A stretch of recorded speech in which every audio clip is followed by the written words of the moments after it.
Well, Kyle Nedrip here from the Indy Star, joined by Brennan Miller from Lawrence North. And Brennan, coming off a recent official visit and college commitment. So congratulations, Brennan. And you committed to Southern Illinois Edwardsville, which is coming off their best season in school history, NCAA tournament appearance. Brian Baroni has recruited really well in this area. They've been a constant team that's recruited here a lot.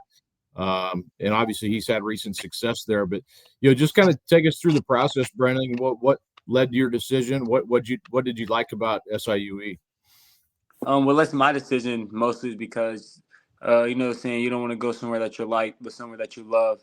And I really felt that love, like from the moment, like just communications, from the moment I got on campus, especially just talking with the coaches, they seeing their plans, seeing how much they care about me, and seeing I felt like home there. And I really felt like we built a strong relationship, seeing that I can grow I can grow my game and develop strong as I committed before I went on the visit.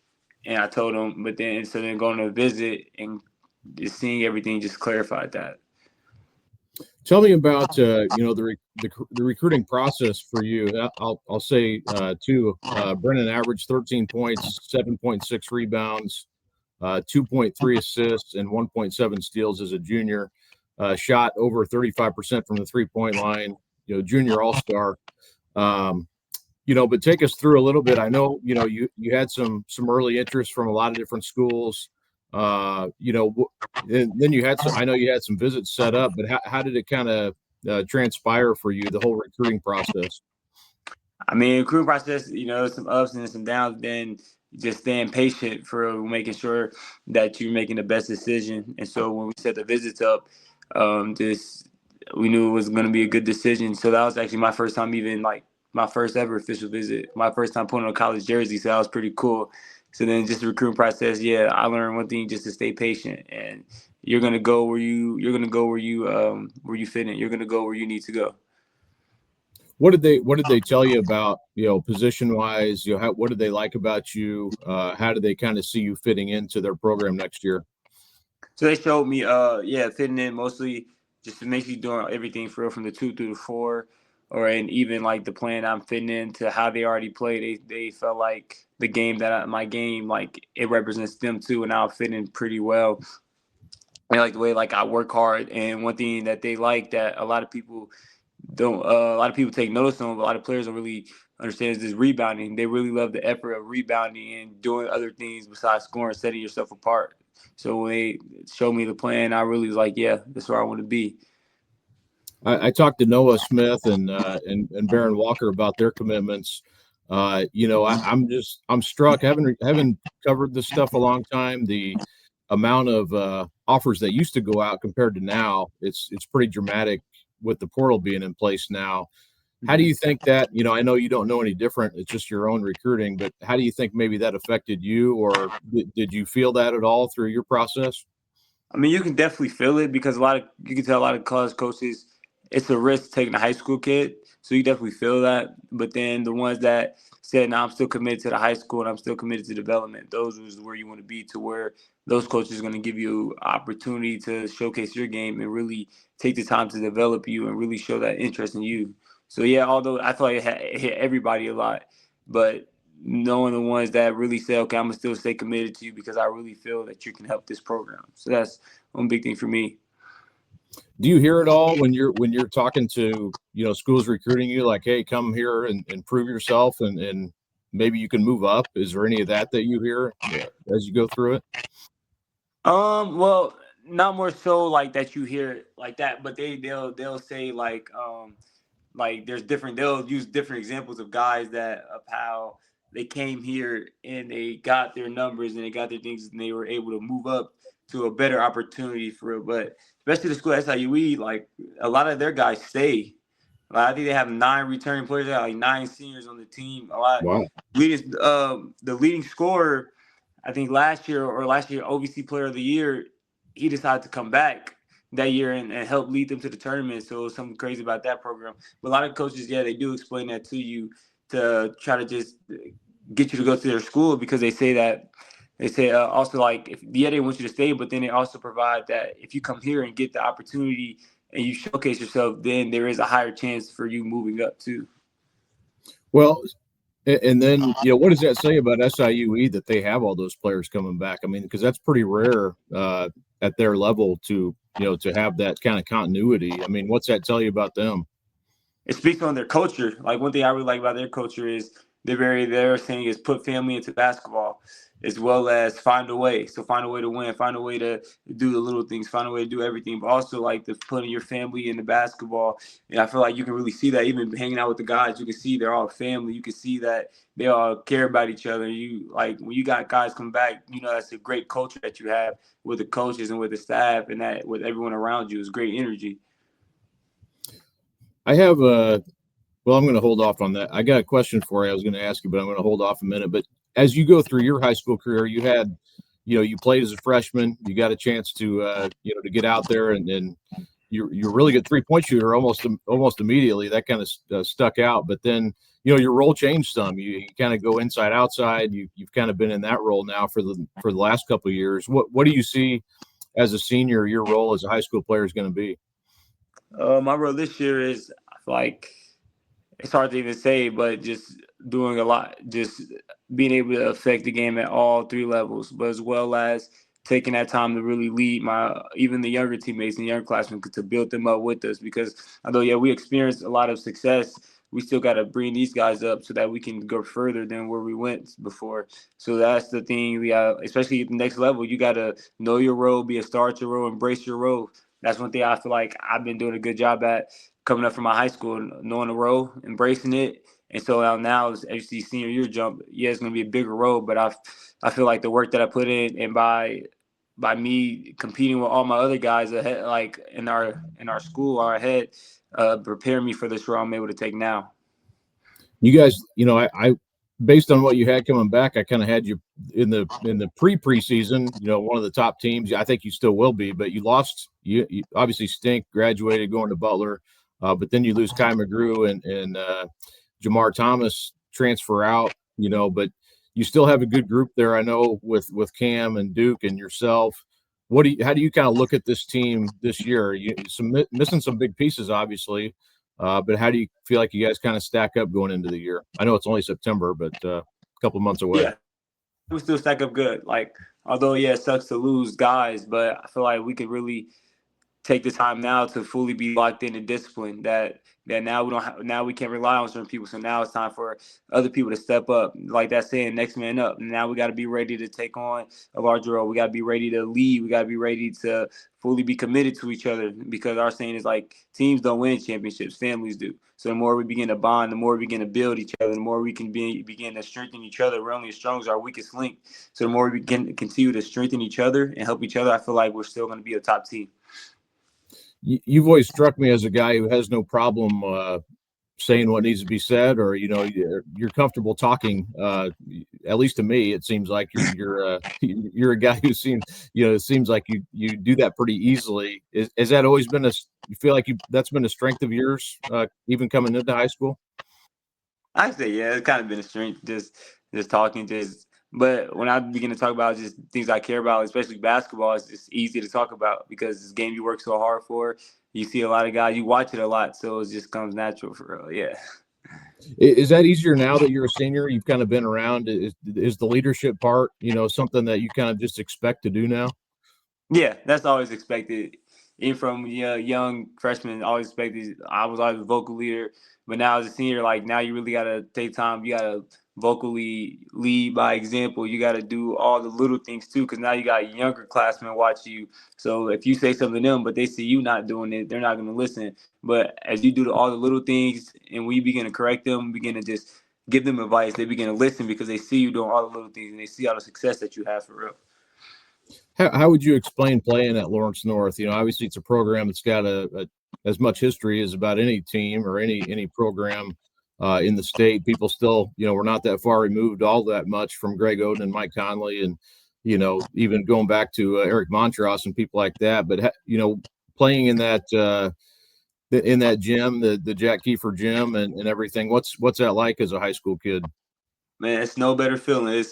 it's one of the greatest things I love about. You can tell they care so much about basketball from our fans and from a lot of the community, but also it teaches you that you have to be ready all the time because a lot of we experienced last year and prior years before that. A lot of teams have their best game when they play Lawrence North. They see Lawrence North and they see we're trying to kill them, we're trying to go at them. So it prepares you to you got to always be on your P's and Q's, got to always be mentally locked in because somebody's trying to come take away the throne, But as we like playing at Lawrence North is such a great thing. You got the history of basketball. We get to learn from, especially some of our older coaches that coached during the time of Greg Golden and Mike Conley. They tell the stories of them. You get to see just all the work pay off. And so when we're trying to right now just lay down our own history at Lawrence North to be remembered. I should mention Tony Perkins too. He was one of my favorites. That's who I grew up watching in middle school. He's one of my favorite players to watch. Yeah, definitely. I still wonder if they finished that season in the COVID year, how that would have come out because that team was rolling. That's one of the biggest what ifs. Absolutely. Well, I wanted to ask you too, because I know you're active in things off the floor. You still there, Brennan? Hello? You still there? There you go. I know you're active doing things off the court and you're an author of a book. You still there, Brennan? Well, I wanted to ask you too. Sorry, we had a brief, the internet kind of went out there, but wanted to ask you too. I knew you're active like in things off the court and you played some volleyball this year. And I've got another question for you too, but this just popped in my head. I knew you played some volleyball. How did that go? How'd that season go? Oh, it was fun. It was one of the funniest things I did, especially doing something, yes, on the court, but like you're using different parts of your body. You're learning different mobilities. And also the team was pretty fun. I only got to play like a couple of games because of AAU inflicted. So I got to play one game in sectionals and then we lost to Cathedral. But yeah, it's definitely exciting. I'm planning on doing it again. I play more games, stack up accolades, and I'm looking maybe I can become an Indian All-Star in volleyball. I went to the state finals at Mackey, and Cathedral was there, and they are outstanding. So, yeah, people underestimate what you think of it overall, just the athleticism and kind of what it takes to be a volleyball player. Man, to be a volleyball player, you have to think. It's not just a lot of people think it's easy. Nah, you have to be able to think on the fly. You have to be able to know different formations and know different plays and sets. And then especially like my job's in the middle, so I'm learning different defenders. You have to watch out for fakes. But then also people you underestimate, like it's people that you don't know is athletic. Like you can't judge a book by its cover in volleyball. The best people they may not look like it, but they become the best. I'm like, oh wow. But it was definitely a cool experience for me. I feel like it's helped me just connect more with the school as well. Just leave another legacy on and off the court. Just being able to do everything. And I can say I'm a dual sport athlete. That's neat. You did that as a Division I player. Kids don't always do that. But I wanted to ask you too about you're an author. I know you're an author of at least one book. Did you end up doing another book? And kind of tell us how that came about and what you wrote about. Yeah, we ended up doing another book. We're just waiting to release it till I think like right before the season starts, or at the start of the season. So yeah, and I just wrote about. I did a little 21-day devotional about a prayer and scripture book. So that really just came about and spent time making that, creating that, just doing other things outside of basketball. Yeah, basketball, we love basketball, but then also not just being known for a basketball player. Not too many people can say they're an author and writing books. Yeah, established me able to be reading more books. So yeah, it's been great though. So what was your first book? How'd that come about?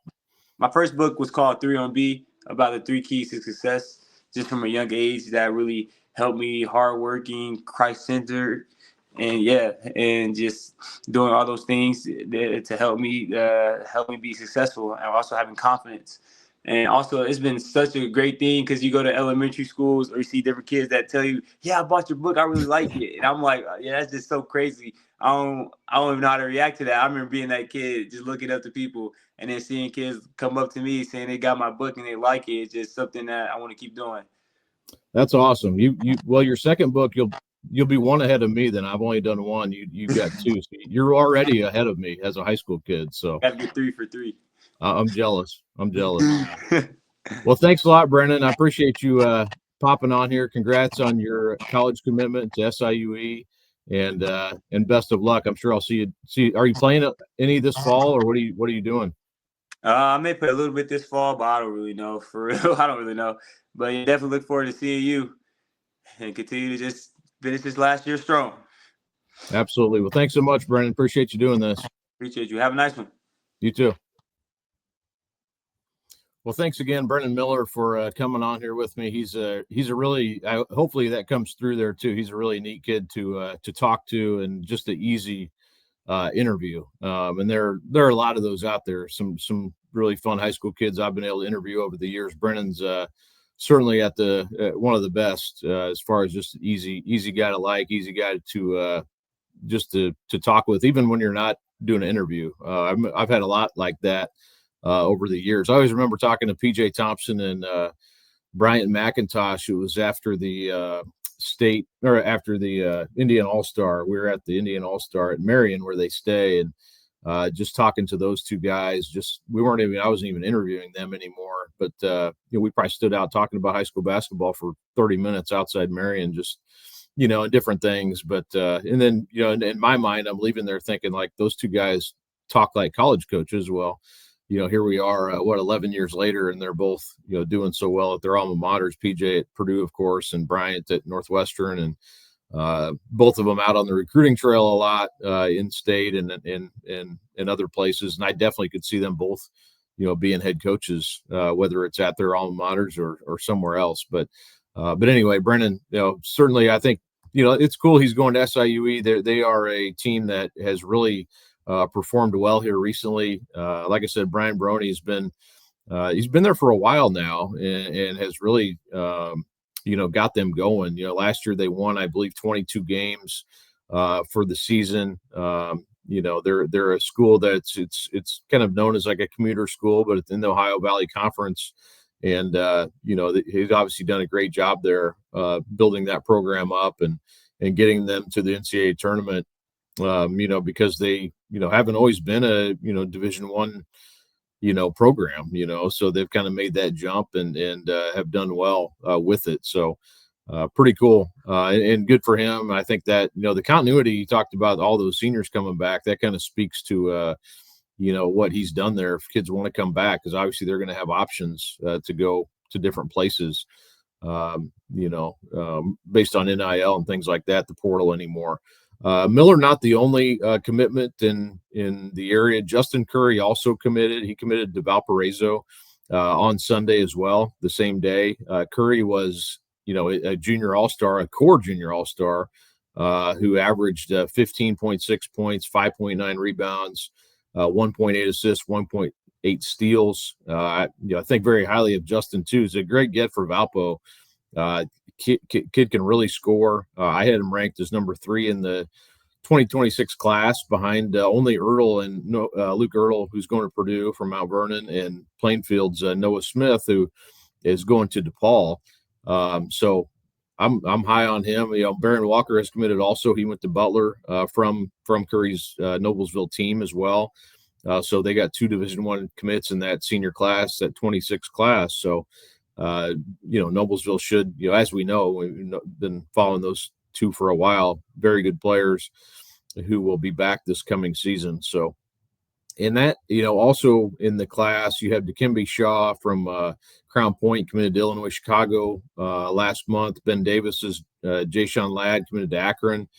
And then Crown Point also has a Division I commit, and Mason Durrell going to Bellarmine. So you get 2 from Crown Point as well. So I think that there's going to be others who commit in that class.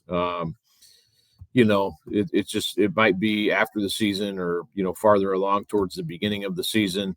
There's some good, like Kai McGrew's out there still from Fishers, who his appeal process still is in play, in the works.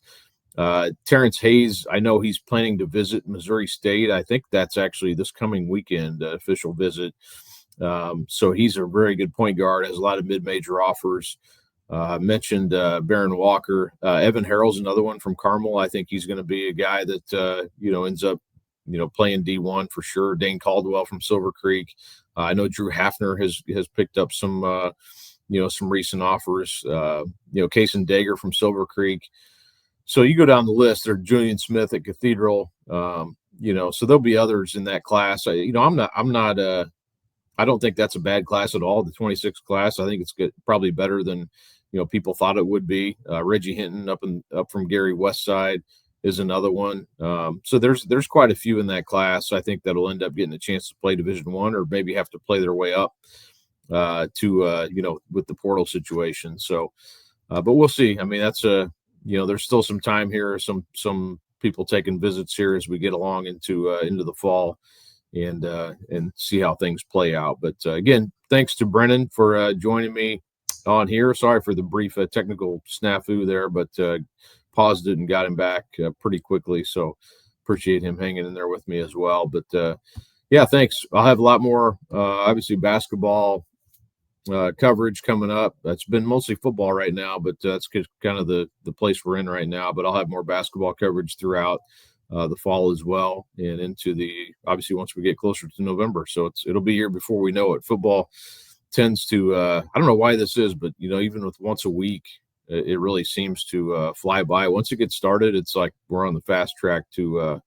the end of the season, and then it'll feel like Thanksgiving's here before we know it. But I'm rambling now, so have a good night, and thanks for joining me here, and thanks again to Brennan for coming on and being on with me.